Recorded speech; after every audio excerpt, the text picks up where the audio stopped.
is your reaction to the decision that was revealed today? Well, yeah, this is a long-awaited decision, and it is a constitutional decision. The court has basically upheld that there is not an actual constitutional right to privacy or right to abortion within the language of the Constitution, and now it's going to be up to the states, as your prior guests have said, and for their elected representatives to make the decision about abortion. And I come from New York State, and New York State has already passed a late-term abortion law. And of course, when this was passed, I was in the state legislature numerous times before it actually became law. I've debated the New York law allowing late-term abortion. And the Democrats were afraid to admit that it was really late-term abortion up to the moment of birth.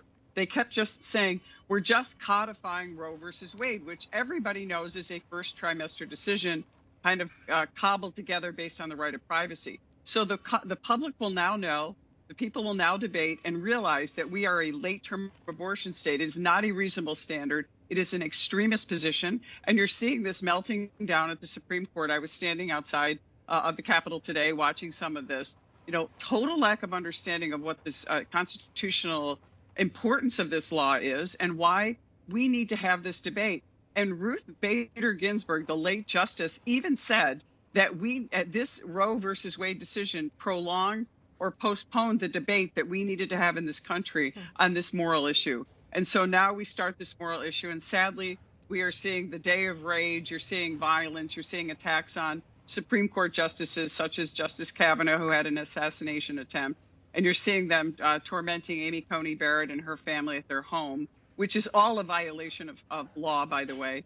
And yet now at least they're over at the Supreme Court. And Nancy Pelosi slow walking the ability to protect these justices in their homes. And as a daughter of a New York State Supreme Court justice, I know what it's like to face some of the rage coming from domestic relations clients and people that were before my father as well. So these are we are supposed to have robust debate, but the violence that is out there should really be condemned by the president, by all of our legislative leaders, and the attorney general should be investigating this, especially looking into the violence against crisis pregnancy centers, including one near my district in Amherst, a suburb of Buffalo, New York, where they were firebombed and the people were forced to be evacuated and moved to an undisclosed location for their safety. There have been over 40 incidents of that since this illegal link happened with this opinion.